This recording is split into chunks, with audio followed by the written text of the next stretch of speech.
Bueno, mis queridos amigos, encantado de saludarlos nuevamente en esta segunda clase del diplomado de la Sociedad Centroamericana del Caribe de Hipertensión, Colegio Panamericano Endotelio y la Academia Latinoamericana de Lipidología y Riesgo Cardiovascular, patrocinado con un grant irrestricto e incondicional de Laboratorios Novartis.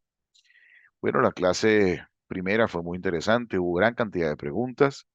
Espero que en esta segunda sesión también el- todos los alumnos que están entrando puedan satisfacer sus necesidades de conocimiento y puedan responder a todas sus dudas. La clase de hoy es una clase muy interesante. Antes de presentarla, quiero recordarles que tienen hasta el día 14 para responder el pretest. Es importante que lo hagan todos para que al final, cuando se vuelva a responder, hagamos una evaluación de cómo ha sido el conocimiento. Eso va a servir no solo para evaluarlos a ustedes como alumnos, sino evaluarlos a nosotros como profesores y al curso en general, y poder de esa manera aprender todos y mejorar nuestra manera de transmitir el conocimiento. También es importante que el correo que se les envió tengan en cuenta el número telefónico, que es el call center, del departamento técnico de la plataforma Full Learning para cualquier duda de conexión o cualquier otra situación que ocurra en el momento, se comuniquen a través de WhatsApp por ese teléfono y lo más rápido posible se responderán todas sus dudas y todas sus inquietudes. De la misma manera, recordar que de aquí en adelante, martes y jueves, se van a transmitir las 7 sesiones y al final haremos nuevamente la evaluación y posteriormente les entregaremos el certificado.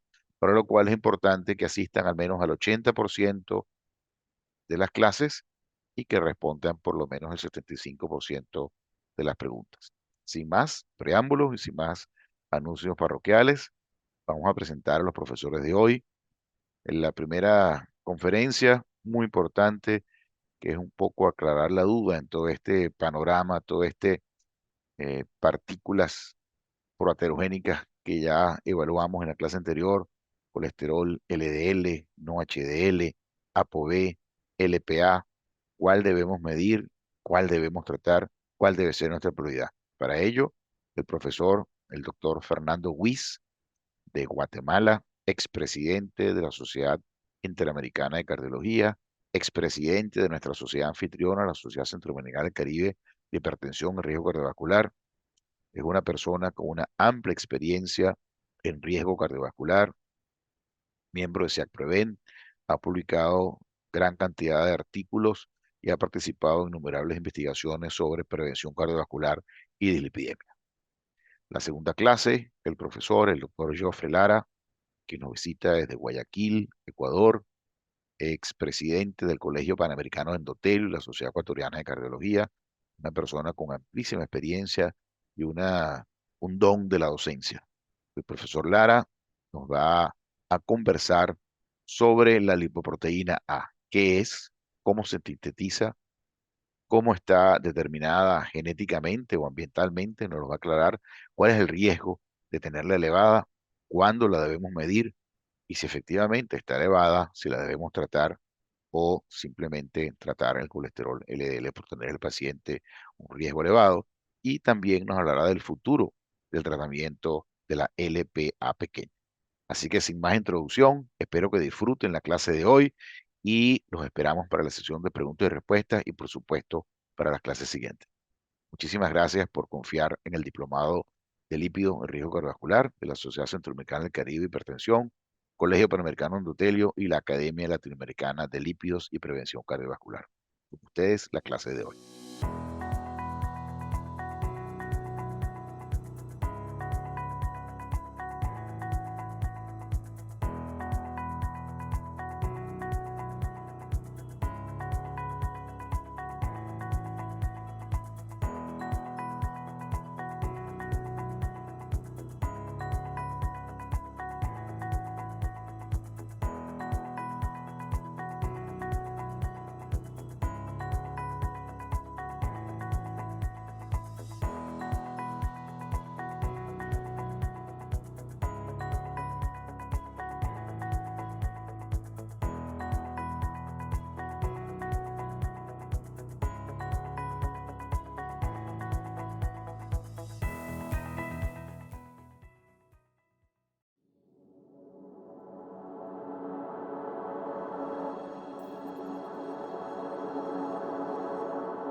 In the past 60 seconds, approximately 34 people worldwide with atherosclerotic cardiovascular disease, or ASCVD, have died from a myocardial infarction or stroke.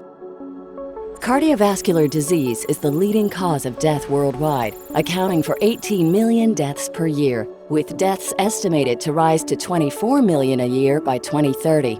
ASCVD, such as ischemic heart disease or stroke in particular, continues to be the leading cause of cardiovascular disease morbidity and mortality. Elevated LDL-C is the most readily modifiable cause of ASCVD from the population health perspective, because long-term elevated LDL-C may lead to the progression of atherosclerotic plaques. The liver regulates LDL-C levels by the expression of LDL receptors, which are able to bind with and clear LDL particles from the bloodstream. However, in many, this mechanism may not be enough to maintain ideal LDL-C levels. Consistent long-term lowering of LDL-C is needed to halt the progression of atherosclerosis and prevent cardiovascular events such as myocardial infarctions and strokes.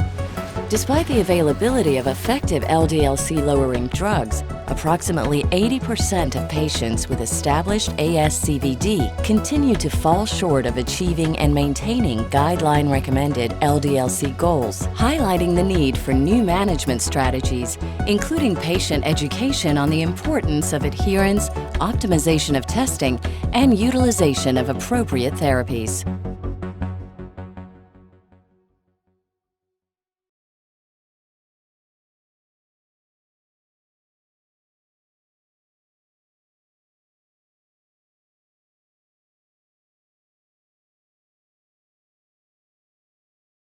Hola, mi nombre es Fernando Viz, soy el pasado presidente de la Sociedad Interamericana de Cardiología, el pasado presidente de la Sociedad Centroamericana de Hipertensión y miembro de la Asociación Latinoamericana de Lipidología, en conjunto con el Colegio Panamericano del Endotelio. Les damos la bienvenida a este curso de Lipidología 2022. A mí me tocó hablar básicamente el día de hoy de tres conceptos muy importantes. El primero, que debemos de tratar, LDL, HDL o no HDL colesterol. Uno, establecer las metas de valor de gol a tratar. Y lo otro es muy importante definir durante cuánto tiempo nosotros vamos a tratar la enfermedad. Cosas que se vuelven muy importantes para el buen entender de por qué nuestros pacientes aún están teniendo eventos cardiovasculares a largo plazo que probablemente comprometan su futuro cardiovascular. Voy a agregar dentro del punto a tratar la variable de ApoB, porque creo que es muy importante entender en dónde estamos parados, qué es lo que sabemos, pero qué es realmente lo que nosotros en la actualidad estamos logrando con esto. Así que, bueno, yo creo que uno de los mensajes más importantes que las guías nos han dejado durante los últimos años es entender por qué el establecimiento del riesgo cardiovascular. El cálculo del riesgo se vuelve importante para poder establecer las terapéuticas futuras a largo plazo que nosotros vamos a establecer. Así que aquellos pacientes que van del moderado riesgo al alto riesgo cardiovascular son pacientes que probablemente van a necesitar la intervención terapéutica durante el resto de su vida, ya que la gran mayoría de ellos tienen daño órgano blanco o enfermedad cardiovascular previamente establecida. Y esta enfermedad cardiovascular bien establecida hace que el proceso no solamente sea aterosclerótico, sino inflamatorio. Así que contestando la primera pregunta y probablemente entendiendo cuál es la primera de nuestras conclusiones, vamos a decir que sí, efectivamente el tratamiento para la reducción de colesterol y todo lo pleiotrópico y todas las metas que queramos alcanzar va a ser de por vida. Estos son dos escenarios completamente diferentes. Esto es parte de lo publicado en el estudio DISIS en España. Estas son las anormalidades lipídicas que encontramos en la actualidad. Y esta combinación de anormalidades lipídicas se presentan en varios escenarios, la gran mayoría de ellos representados por las metas no alcanzadas, como HDL bajo y triglicéridos elevados, lo que compone la dislipidemia heterogénica, y a lo cual nosotros le vamos a dedicar una buena parte en el presente congreso, y por supuesto a los objetivos no alcanzados de LDL colesterol. Recordarán ustedes entonces que los objetivos no alcanzados de LDL colesterol básicamente van a estar relacionados al riesgo cardiovascular de la diabetes de la paciente o al aparecimiento de diabetes mellitus como marcador subrogado de este riesgo. Así pues, que la gran mayoría de pacientes diabéticos no se encuentran en metas de colesterol LDL, y aunque este estudio fue publicado hace un poquito más de 10 años, es muy importante entender que las poblaciones no objetivo, es muy importante, lo repito, que las poblaciones no objetivo están en pacientes diabéticos por allá más del 50% de las veces, y aquellos pacientes isquémicos sin comportamiento de diabetes probablemente estén aún más por arriba del 50%, alcanzando incluso un 60% de descontrol. Así que el riesgo cardiovascular de estos pacientes en este escenario se iguala. Así que la pregunta primera que vamos a responder el día de hoy ¿es ApoB, es colesterol no HDL o es LDL? ¿Cuál es el marcador ideal del riesgo? Todos los marcadores son iguales en riesgo. ¿En todos debemos de alcanzar las metas terapéuticas? ¿O será que ya es momento de dejar la teoría de LDL céntrica para empezar a navegar en otros escenarios?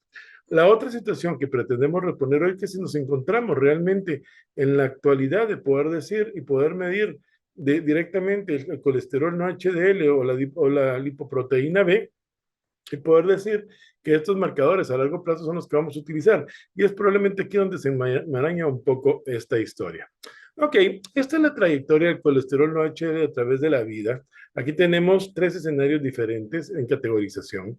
Aquí tenemos los pacientes que se encuentran en valores de entre 130 y 159 valor colesterol HDL. Aquí tenemos los pacientes que se encuentran por menos de 130 miligramos por decilitro y aquellos pacientes que se encuentran por arriba de 160 miligramos por decilitro. ¿Qué es lo que hacemos con esta categorización? Establecer un riesgo en la mediana, que es la parte azul que ustedes ven acá de la curva. Y entonces todos aquellos pacientes que se encuentran con un valor por arriba de 160 miligramos por decilitro y colesterol no HL, tienen una sobrevida considerablemente mejor que todos aquellos pacientes que se encuentran en metas. Esto es un escenario que nosotros vemos real para el comportamiento lipídico de todos los pacientes. Por lo tanto, nuestra conclusión aquí sería importante, o sea, pacientes que se encuentran por arriba de 130 miligramos por decilitro de colesterol son pacientes que se encuentran en riesgo cardiovascular, y todos aquellos que se encuentran por arriba de 160 miligramos por decilitro, pues obviamente muestran un discreto riesgo cardiovascular, un aumento, mayor de riesgo cardiovascular, demostrando una probabilidad de sobrevida considerablemente menor de los pacientes que se encuentran en meta. Ahora bien, tratemos de hacer esto un poco más sensible a lo que nosotros hacemos en el día a día. Hace un día un paciente me decía, y hablamos del riesgo, del radio de la relación LDL-HDL como predictor de riesgo cardiovascular. Ustedes ya ven que los laboratorios tienden a poner un score asociado a este valor, y este score asociado a este valor establece un riesgo que alarma muchas veces a nuestros pacientes. Cuando ustedes analizan cada uno de los componentes del perfil lipídico, colesterol total, triglicéridos, HDL, LDL, VLDL y no HDL colesterol, el índice y el índice aterosclerótico de la relación LDL-HDL, se van a ver acá que la pregunta obligada es si el establecimiento del riesgo es exactamente el mismo con colesterol no HDL o los demás componentes del sistema con la relación de la variable de ambas mediciones. Y vean ustedes lo que pasa. Da la impresión que al establecer el índice de correlación LDL-HDL colesterol brinda una mayor idea cuando ustedes evalúan la carga aterosclerótica a nivel de la angiografía coronaria. Es este grupo de pacientes a los que ustedes pueden predecir la mayor cantidad de eventos y el menor número de aterosclerosis desde el punto de vista angiográfico medible, desde el punto de vista de cateterismo cardíaco. Así pues que pareciera ser que el índice se encuentra incluso muy por arriba de la valoración del colesterol no HDL. Y cuando ustedes analizan estas curvas de sensibilidad en este estudio ROC, ven ustedes que el índice parece ser mucho más sensible y mucho más específico que la medición aislada de L-colesterol y no HL-colesterol, que en este estudio básicamente representan el mismo escenario dentro de la curva. Así que cuando ustedes esto lo analizan en grupos y este grupo lo comparan con sus controles respectivos, el test del índice de LDL colesterol, HDL colesterol, resulta ser mucho más sensible. Así que esto es bien interesante porque este es un estudio publicado en el British Medical Journal apenas unas semanas atrás. Y vean ustedes cómo desde ya nosotros podemos empezar a definir que las cosas que hacemos en el día a día podrían tener un impacto en el riesgo muy similar a lo que pretendemos como nuevas herramientas desde el punto de vista diagnóstico. Ahora, ¿qué preferimos entonces también comparar? Colesterol no HDL o ApoB. ¿Y cuál sería el target en la prevención de la enfermedad aterosclerótica? Aquí tenemos los targets primarios, obviamente sabemos que es LDL colesterol. Actualmente nuestra meta en aquellos pacientes de muy alto riesgo cardiovascular es menos de 55 miligramos por decilitro, lo que va a equivaler a menos de 85 miligramos por decilitro de colesterol no HDL como target secundario y a menos de 0.65 gramos por litro de ApoB. Y entonces, estos targets van a ir variando con respecto a la intervención. Nosotros en nuestra publicación del año 2020 consideramos que aquellos pacientes de moderado, alto y muy alto riesgo cardiovascular probablemente iban a manejar valores muy similares a los pacientes de muy alto riesgo. ¿Por qué? Porque es hasta por debajo de 55 miligramos por decilitro donde realmente el riesgo residual desaparece. Así que nuestras metas básicamente serían, creo que contestaría la segunda pregunta, menos de 55 miligramos por decilitro, menos de 85 miligramos para el colesterol no HDL y menos de 0.65 gramos por litro para la ApoB. ¿Qué es lo más sensible? Cuando ustedes agarran todo este escenario, aquí tienen tres diferentes tipos de pacientes con tres tipos diferentes de carga de colesterol, todos para un valor de colesterol no HDL de 130 miligramos por decilitro.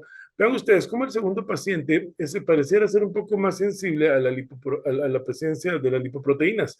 Sin embargo, este comportamiento no es similar en todos los pacientes y probablemente esto dejaría aún por un lado la utilización de este tipo de elementos en la evaluación. Ahora miren ustedes el riesgo. En el escenario 1 es un paciente con un mucho mayor riesgo cardiovascular que los pacientes de los escenarios 2 y 3. Sin embargo, el que tenga el aparecimiento de lipoproteínas en el paciente 2 ve de un riesgo aún mayor. Así que nosotros, para poder establecer a largo plazo una tendencia desde el punto de vista diagnóstico, aquí viene lo complejo, es que tendríamos que saber cuál es el perfil lipídico real de nuestros pacientes, y esto es lo que en la actualidad se vuelve un poquito difícil. Y entonces, ¿qué pasa en los procesos de intervención? Aquí tienen ustedes un paciente en el escenario A con una concentración de LDL después de un año de tratamiento médico, el cual se comparó con placebo. Este es el estudio CARDS. Y vean ustedes cómo los pacientes que recibieron el tratamiento con atorvastatina en el estudio CARS como meta LDL de colesterol también lograron una modificación de la ApoB en este escenario. Por lo tanto, el tratamiento con estatinas justificaría que aunque nosotros no midamos la relación en sangre, el impacto de la terapia farmacológica es adecuado. Y aquí tienen otra vez ustedes la comparación, colesterol no HDL, paciente recibiendo atorvastatina con ApoB, y vean ustedes nuevamente, cuando se compara con placebo, el paciente que recibió atorvastatina en presencia de colesterol no HDL elevado también tuvo la misma intensidad del tratamiento. Así que podríamos decir, respondiendo a la tercera pregunta, sí, efectivamente, con tratamientos a largo plazo, nosotros podríamos obtener reducciones de los valores de colesterol LDL que se vuelven extremadamente significativos. Y vean ustedes aquí, cuando ustedes tienen valores variables y empiezan a ponerse las metas de tratamiento y comparan ApoB con placebo o ApoB con atorvastatina y se ponen diferentes metas desde la de 130 miligramos por decilitro para el paciente sin riesgo cardiovascular hasta la de 70 miligramos o de menos de 55 miligramos en la actualidad para pacientes de muy alto riesgo cardiovascular, la reducción siempre fue buena en los pacientes que no se evaluó directamente los valores de polipoproteína o de colesterol HL, pero recibieron el tratamiento durante este último año. Estos son análisis multivariados para ajustar la calidad de los eventos y vean ustedes nuevamente estos escenarios. En este escenario, que sería el tercero, cuando ustedes tienen ApoB baja, no HL alto y LDL alto, este grupo de pacientes pareciera que tienen una adecuada respuesta al tratamiento farmacológico en todas las causas de mortalidad. Y cuando ustedes analizan la mortalidad por infarto agudo del miocardio, es este grupo de pacientes el que se benefició más a largo plazo de la terapia farmacológica en metas. Así que podríamos decir que finalmente la intervención viene en estas dos vías terapéuticas. Ahora, ¿cuál de los dos refleja realmente el riesgo residual de una mejor manera, mejor que el colesterol LDL? Cuando ustedes analizan entonces escenarios diferentes, aquí tienen todo, en el análisis multivariado todas las causas de mortalidad, estos son más de 13,000 pacientes, infarto agudo al miocardio, evalúan ApoB, colesterol no HDL y colesterol LDL, se van a dar cuenta que la apolipoproteína B es la que mejor tendencia tiene a largo plazo para la identificación de riesgo de los pacientes. Y esta es seguida de la mano del colesterol no HDL, estando muy por arriba de las curvas de colesterol LDL. Ahora, ¿qué es lo que ha pasado en los últimos años? Es que tenemos muchos estudios con tratamientos a base de estatinas que valoraron precisamente este escenario del colesterol no LDL, pero no tenemos estudios ni grandes metaanálisis que valoren esta relación. Por lo tanto, deberíamos de contestar la pregunta tercera es, pero entonces, ¿cuál debemos de utilizar? ¿El no HDL, el HDL o el LDL colesterol? La respuesta es sencilla. Nuestros mejores marcadores son apolipoproteína B y no HDL en ese orden, y por supuesto seguido de LDL colesterol. Ahora, desde el punto de vista terapéutico, esto es una realidad, veamos qué sucede. Aquí tienen ustedes nuevamente toda la causa de mortalidad, la intervención en ApoB, LDL, colesterol, y nuevamente a favor de la intervención en ambos escenarios, ApoB y LDL, porque la terapia farmacológica invade los dos. No HDL con una menor sensibilidad y LDL, perdón, con una menor sensibilidad en la intervención en mortalidad y por supuesto no HDL con una mucho mejor intervención en mortalidad, inclusive cuando se comparó con ApoB. Si ustedes analizan infarto o el miocardio, nuevamente más a favor de ApoB contra LDL, sale de manera muy similar, aunque se separa del 1, el colesterol no HDL, y el mejor escenario fue la reducción de ambos escenarios con la reducción de ApoB y no HDL colesterol. Nuevamente, estos son análisis multivariados, categorizando entonces tratamientos discordantes y concordantes de la enfermedad cardiovascular y no enfermedad cardiovascular. Y cuando ustedes analizan la enfermedad no cardiovascular comparada con la mortalidad no cardiovascular, la intervención en reducción de ApoB, LDL, no HDL, LDL y ApoB, no HDL, fue a mejorar la intervención del grupo de pacientes que se veían afectados en este escenario. Pero nuevamente lo mismo, en enfermedades con enfermedad aterosclerótica bien establecida y conocida, el impacto en la reducción de ApoB, HDL y colesterol, tanto en mortalidad como infarto agudo miocardio, fue a favor de ambos escenarios. Ahora, sale la pregunta, ¿por qué el colesterol no HDL reemplaza realmente en el manejo de la dislipidemia al LDL? Bueno, digamos, porque cuando uno analiza estos grandes metaanálisis, hay cosas muy importantes que debemos de entender. Tenemos la suficiente data para entender que la intervención es buena, pero que los datos todavía deben tener mejor precisión y deben estar hechos más adecuadamente. Por lo tanto, esto es una verdad parcial. Así que necesitaríamos más grandes metaanálisis para poder decir que esto en realidad es verdad. Y la otra es que hay que abordar algunos otros escenarios, como qué pasa con los triglicéridos, cómo interpretar realmente el colesterol HDL, la medición de si es fácil medir ApoB o no es fácil medir la ApoB. Entonces, como todos estos escenarios todavía no los tenemos muy claros, son falsos, y por eso es que la teoría LDL céntrica no se ha podido mover de ahí. ¿Cuáles fueron nuestras recomendaciones desde la Sociedad Interamericana de Cardiología? Pues categorizar a los pacientes en el riesgo, aquellos pacientes de alto riesgo cardiovascular y dos metas. Pacientes de alto riesgo cardiovascular con LDL menos de 70 miligramos por decilitro y no HDL con menos de 100 miligramos por decilitro, pero pacientes de muy alto riesgo cardiovascular o diabéticos deben de estar por debajo de 55 miligramos por decilitro como un gol estándar para poder mejorar el futuro cardiovascular a largo plazo. Los pacientes con riesgo intermedio por debajo de 100 y por debajo de 130, y los pacientes de bajo riesgo por debajo de 130 y de 160, y estas son nuestras recomendaciones vertidas en los últimos años. Esto es un editorial que yo tuve la oportunidad de hacer para Jack en Español y cuáles serían los mensajes a largo plazo que nosotros vamos a dar. Lamentablemente, todas nuestras teorías siguen siendo LDL céntrica y aunque esto, tenemos en la actualidad valores objetivos para esto y para los otros parcialmente ciertos, sabemos que la terapia estatínica básicamente va en 3 vías de estandarización para estatinas de alta, moderada y baja intensidad según el riesgo cardiovascular que ustedes establecieron. Por lo tanto, el ensayo bioquímico debe ser muy bueno para poder establecer este tipo de valores. Ahora bien, en aquellos pacientes con LDL por mayor de 160 miligramos por decilitro, aquí ya el riesgo sí lo determinó el LDL, porque eso es lo que al momento sabemos en medicina basada en la evidencia. Sin embargo, y digo el sin embargo, porque pacientes con síndrome metabólico, ojo, dislipidemia heterogénica, enfermedad renal crónica, historia preeclampsia, menopausia prematura y trastornos inflamatorios crónicos, probablemente el riesgo no solamente lo brinda el LDL, sino el proceso inflamatorio. El proceso inflamatorio obviamente está ubicado todo lo demás. Pero además hacemos mucha referencia a este escenario a la parte de la lipoproteína B y a la proteína C reactiva para poder entender que se va inclinando la balanza a ese lado de la curva. ¿Cuáles son las recomendaciones de la Sociedad Europea? Aún pacientes con alto riesgo cardiovascular, la reducción del LDL tiene un nivel de evidencia 1A, y esto sigue siendo hasta el día de hoy probablemente la línea terapéutica que nosotros vamos a seguir.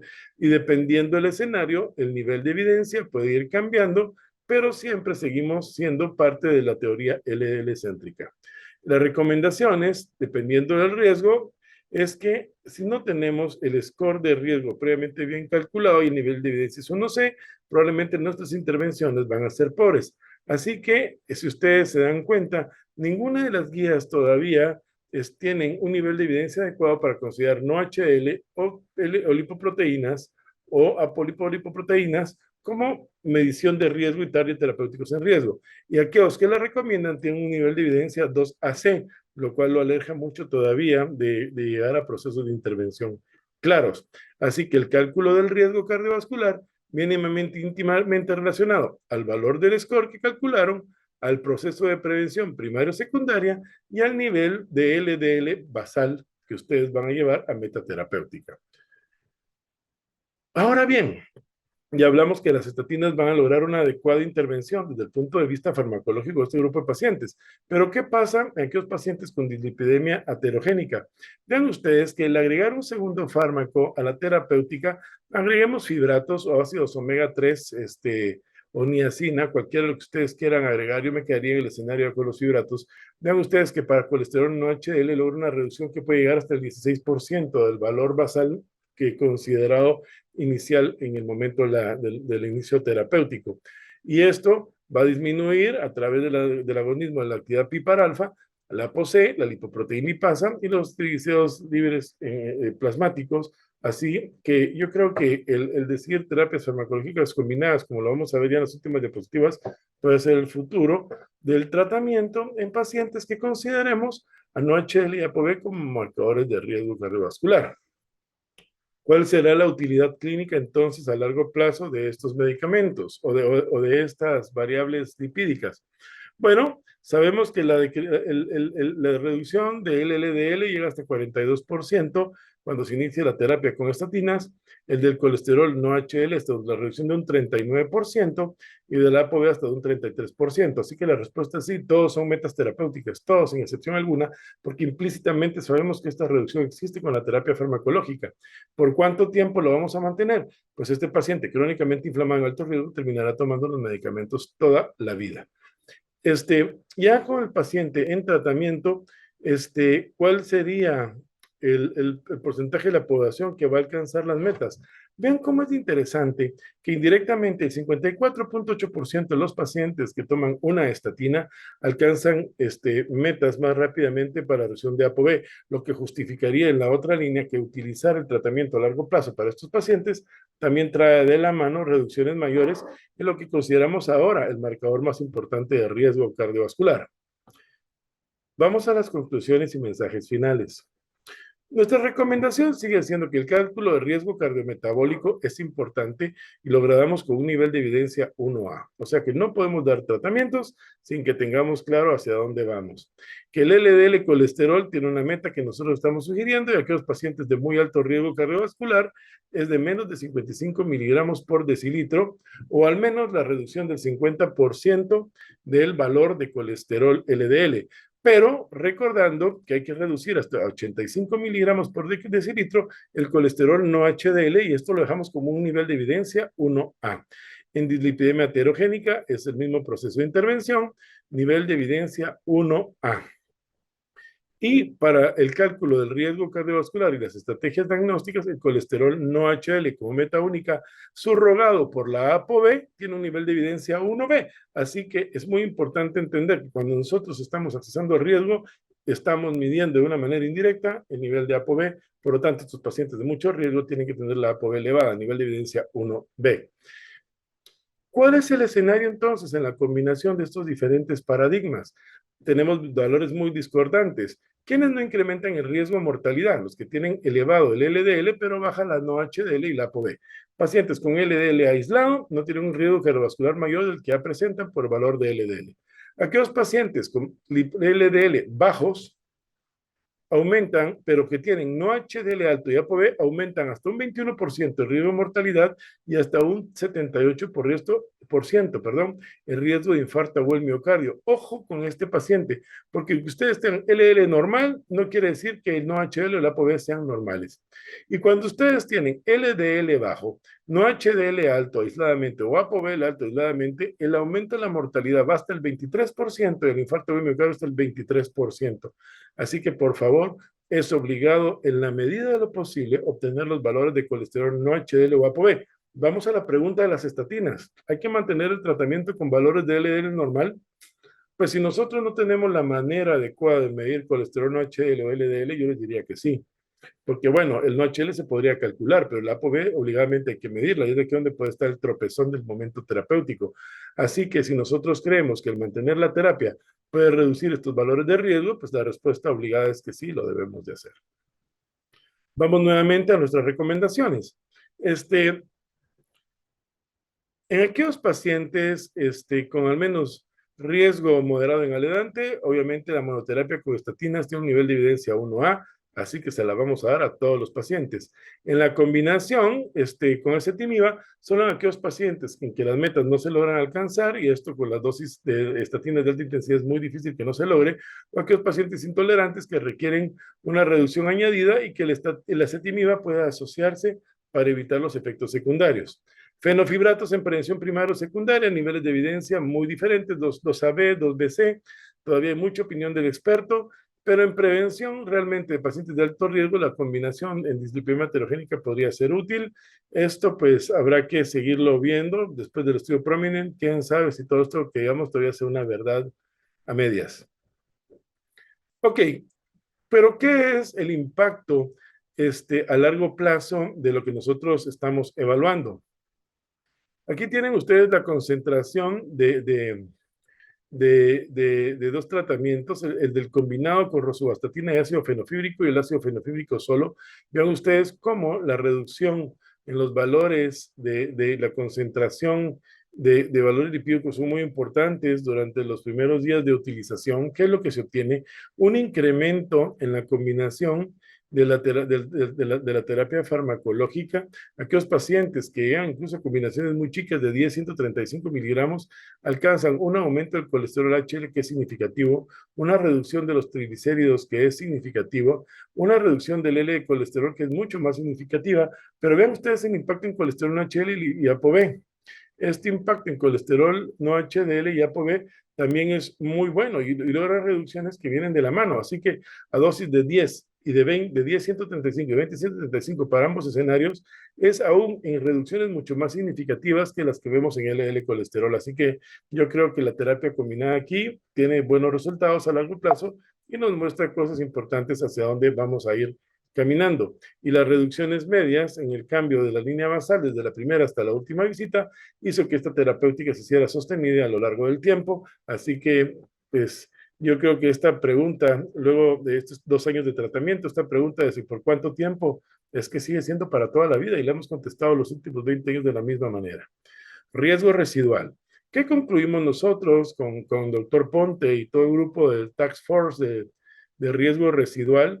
concluimos que los goals para el tratamiento son LDL y no HL colesterol y todos aquellos pacientes que contienen lipoproteínas de tipo ApoB de acuerdo al riesgo cardiovascular y que nuestras herramientas vienen desde la monoterapia con estatinas hasta las combinaciones con PCSK9 o lo que ustedes quieran utilizar. Así que pacientes siguen teniendo altas tasas de eventos cardiovasculares simplemente porque siguen teniendo metas no claras de control de lipoproteínas. Así que yo les quiero dar las gracias por haberme prestado su tiempo y seguramente vamos a entrar un poco más adelante a la discusión.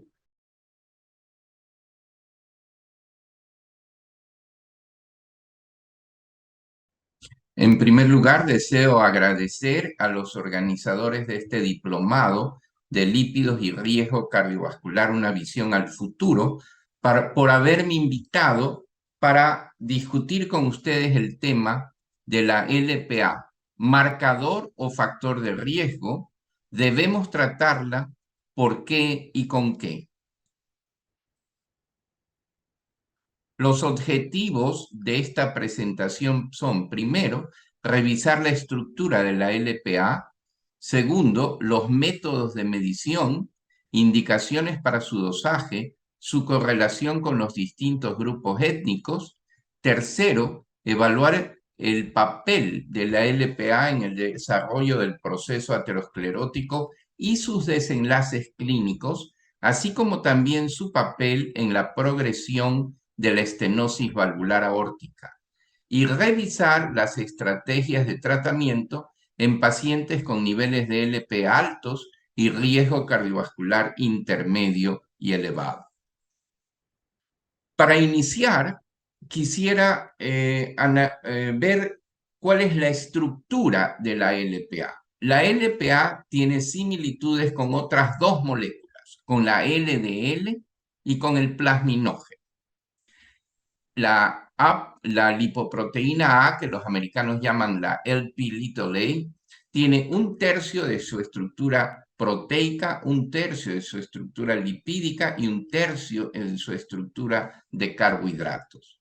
Las similitudes con la LDL es que tiene la ApoB100, que es la lipoproteína aterogénica, y su similitud con el plasminógeno es que el plasminógeno tiene un dominio de proteínas que se entrelazan entre sí y forman estructuras helicoidales y que se llaman kringles. ¿Por qué kringles? Porque se parece a este dulce escandinavo que tiene esa forma helicoidal entrelazada. El plasminógeno tiene 5 kringles, del kringle 1 al kringle 5, en tanto que la LPA no tiene los kringle 1 a 3, sino que tiene el kringle 5 como una sola copia, un dominio de proteasa de serina, y esto es lo importante, tiene varios kringle 4, y esos kringle 4 tienen distintos tipos que va del 1 al 10 y pueden haber varias copias de estos kringle 4 que hacen que las isoformas de la LPA puedan ser variables. Para ver más en contexto la complejidad de esta lipoproteína, ustedes observen que la LPA tiene la apolipoproteína B100, los fosfolípidos oxidados y estos kringles. Y aquí tienen el kringle 4 tipo 2, que es el más frecuente y el más importante. Y en la forma de kringle 4 tipo 9, se une por puentes de disulfuro a la ApoB100 de la molécula lipoproteica. Entonces, ahora sí podemos entender la complejidad de esta lipoproteína. ¿Cuáles son los mecanismos patogénicos de la LPA? Los mecanismos patogénicos de la LPA son a través de mediadores proinflamatorios.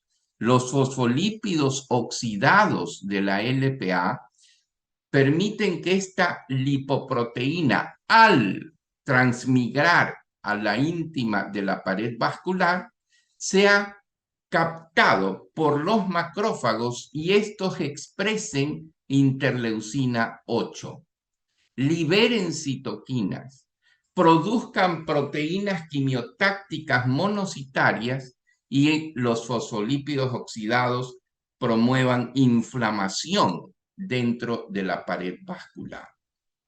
La LPA tiene residuos de lisina. Estos residuos de lisina se van a unir a las células endoteliales disfuncionales, permitiendo que la célula endotelial aumente la expresión de las moléculas de adhesión. Permite la proliferación de las células musculares lisas y la LPA tiene una gran afinidad por los proteoglicanos de la matriz y que permiten que se fije a la matriz extracelular de la íntima de las células endoteliales. Al ser captada por los macrófagos, permite o aumenta la formación de células espumosas del núcleo necrótico y calcificación celular. Adicionalmente, al tener similitud con el plasminógeno, compite con este, disminuye la activación de plasminógeno, disminuye la degradación de fibrina, aumenta la expresión del PAI-1 y aumenta la reactividad plaquetaria. Esta LPA está controlada su producción a nivel del brazo largo del cromosoma 6. Y la producción de LPA es genéticamente determinada. Es el factor de riesgo monogénico más importante en el proceso de aterosclerosis. Y esto está genéticamente determinado de manera que no hay interferencia con el estilo de vida y con la alimentación en las concentraciones plasmáticas de LPA. Por otro lado, la LPA no se adhiere significativamente a los receptores de LDL, lo cual hace que su permanencia en el plasma sea más alto y la transforma en una lipoproteína muy heterogénica. Habíamos visto nosotros que hay muchas isoformas de LPA que vienen dado por el número o copias de Kringle, sobre todo Kringle 4 tipo 2. Y vemos que cuando el número de copias de estos Kringle es bajo, la concentración molar de LPA es mayor. Esto tenemos que observarlo y se ve en todos los grupos raciales. Ahora, ¿qué tan frecuente es la elevación de la LPA? Este es un estudio en Estados Unidos, evaluando 530,000 personas y haciendo una extrapolación a la población mundial. Es importante entender que 1.4 billones de personas en el mundo tienen niveles de LPA alto. Aquí tienen ustedes la representación y el porcentaje de pacientes con los distintos niveles de LPA. De manera que el 20 a 30% de la población tiene niveles de LPA por encima de los rangos considerados normales. Ahora, ¿cuál es la evidencia de que la LPA es un factor de riesgo genético causal e independiente para enfermedad cardiovascular? Podemos ver en todos estos grupos de estudios, en los estudios de metaanálisis, de randomización mendeliana y en los estudios genómicos, que a medida que aumenta las concentraciones plasmáticas de LPA por arriba de 50, ustedes ven que el riesgo aquí aumenta prácticamente en un 30% el riesgo relativo de infarto miocárdico no fatal y muerte coronaria con estas elevaciones. Y esto se observa en todos estos tipos de estudios de randomización mendeliana genómicos, de manera que existe una relación de causalidad entre la LPA y el riesgo cardiovascular. Ahora, este riesgo cardiovascular de la LPA se presenta aun cuando los niveles de LDL sean normales? Veamos ustedes. Aquí tenemos distintos niveles de LDL y voy a enfatizar en esta columna niveles de LDL de menos de 70 miligramos y vemos que cuando agrupamos a los pacientes por terciles de LPA, los que tienen el tercil más alto tienen un significativo aumento en muerte por enfermedades cardiovasculares, a pesar de que la LDL es baja.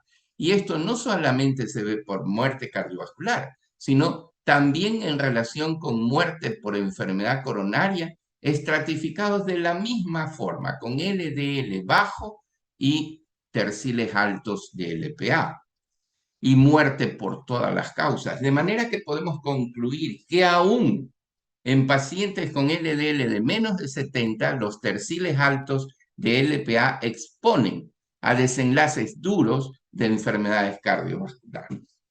Con respecto a la relación que hay entre LPA y la etnia, los pacientes de raza negra suelen tener niveles más altos de LPA. Le siguen los de raza blanca y los hispánicos. Y nosotros podemos ver esto acá, en estas diferencias isoformas de ApoA, valores de LPA y eventos cardiovasculares. Aquí tienen eventos cardiovasculares en afroamericanos que tienen un nivel de LPA más alto, mientras más alto el riesgo es mayor.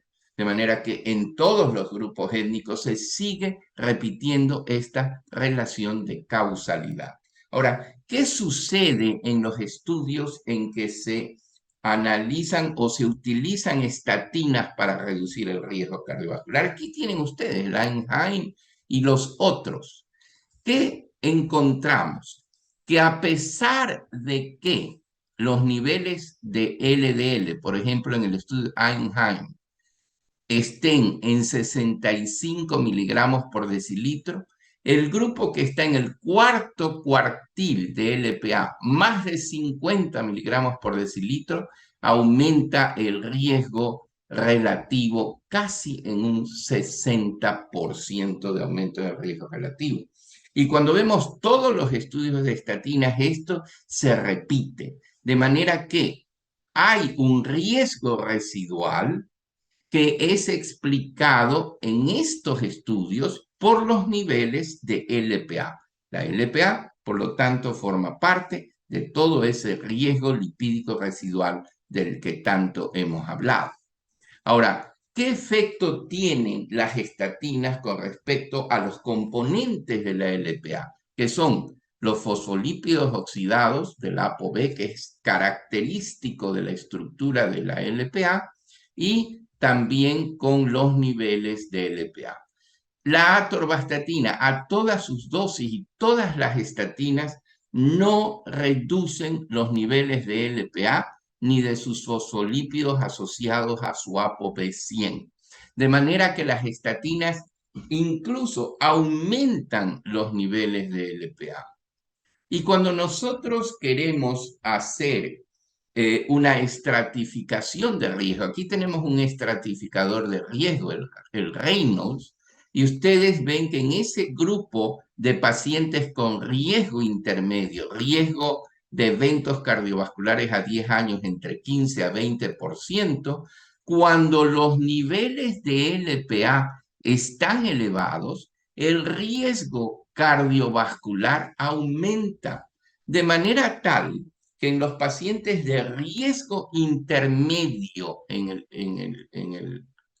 con esta estratificación del score de riesgo de Reynolds, intermedio en donde existe un riesgo de 15 a 30% de eventos cardiovasculares, los pacientes con riesgo intermedio, cuando se les mide la LPA, aquellos que tienen niveles de LPA elevados pueden ser reclasificados a un grupo de alto riesgo, en tanto que aquellos que tienen niveles de LPA bajos pueden ser reclasificados a un grupo de riesgo más bajo.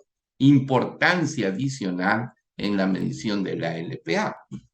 Vamos ahora a analizar en esta position statement último de la Sociedad Europea de Cardiología, cuál es el rol o el factor de riesgo que tiene la LPA en la progresión de la estenosis valvular aórtica calcificada.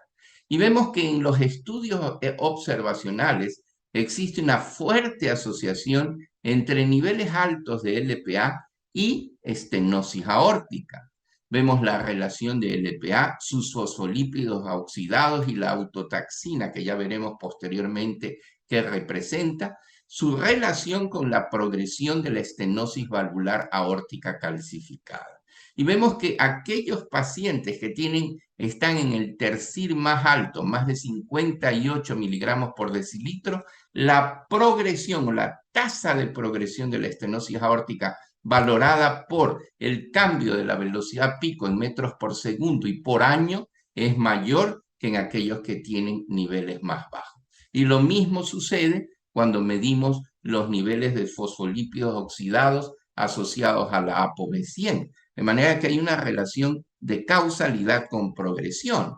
Y cuando vemos la relación de LPA, fosfolípidos oxidados y autotaxina con la progresión de la estenosis, vemos que los que tienen el tercil más alto de LPA tienen la posibilidad de una sobrevida libre de eventos más bajo.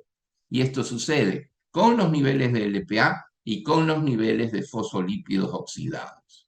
Y cuando vemos la relación entre estos niveles de LPA con la progresión de la estenosis, vemos que a medida que los niveles plasmáticos de LPA aumentan, la velocidad de progresión aumenta, igual que con los niveles de fosfolípidos oxidados. Y esta gráfica resume todo lo que hemos dicho. ¿Y qué es la autotaxina que había ofrecido comentar? Cuando los fosfolípidos oxidados entran en la parte de la estructura de la válvula, los fosfolípidos oxidados van a formar la lisofosfatidilcolina. Y la autotaxina transforma la lisofosfatidilcolina en ácido lisofosfatídico, que es altamente proinflamatorio y que activa genes que promueven mineralización, osificación de la válvula aórtica. ¿Qué relación hay entre LPA y diabetes mellitus tipo 2? Esto es una cosa extraña y no existe una explicación por el momento. Aquellos pacientes que tienen niveles de LPA bajos van a tener una mayor probabilidad de desarrollar diabetes mellitus tipo 2. Es una relación inversa que es importante conocer, no se conoce la causa. ¿Y qué dice en este position statement la Sociedad Europea de Aterosclerosis? ¿Qué es lo que dice?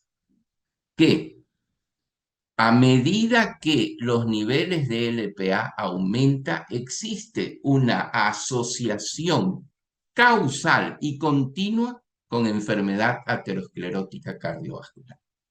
Que la LPA es un nuevo factor de riesgo para estenosis valvular aórtica, que no es un factor de riesgo para trombosis venosa profunda y que niveles muy bajos de LPA se asocian con diabetes tipo 2. ¿Y qué recomienda esta sociedad europea?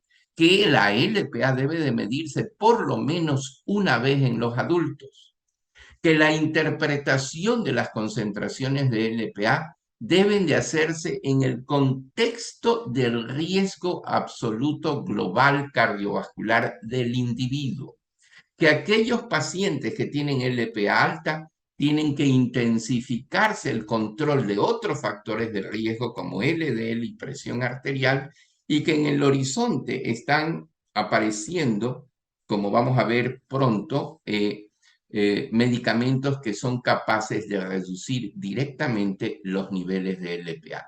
¿Cuáles son esos medicamentos? Son los oligonucleótidos antisentido, que van a disminuir la producción hepática de ApoA.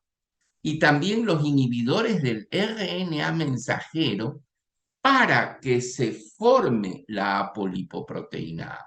Estos estudios están en fase clínica 2 y 3 y veremos cuáles son los resultados en un futuro. Sabemos que existe la asociación, pero será importante ver si la reducción de la LPA se acompaña de reducción de eventos. ¿Y qué dicen las guías europeas? Las guías europeas ponen a la LPA como una indicación clase 2A que debe, para que se mida por lo menos una vez en la vida de una persona adulta, para identificar aquellos pacientes que tienen niveles muy altos de LPA, que tienen un riesgo de enfermedad aterosclerótica importante. Eso 2A. Y también como 2A, en pacientes seleccionados con historia familiar de enfermedad cardiovascular prematura y para reclasificación del riesgo cardiovascular en aquellos pacientes que tienen un riesgo moderado en los estratificadores de riesgo. Podríamos adicionar también para evaluar la velocidad de progresión de la estenosis valvular aórtica. Recomendaciones similares hace la Sociedad Cardiovascular Canadiense de Lípidos en sus guías. De manera que como mensaje final podemos concluir que esta lipoproteína, la LPA, el Lp(a), que forma parte de las no HDL y por lo tanto riesgo lipídico residual, es un factor de riesgo lipídico causal emergente que cada vez más debemos considerar en la estratificación del riesgo del paciente aterosclerótico y en la progresión de la estenosis valvular aórtica calcificada.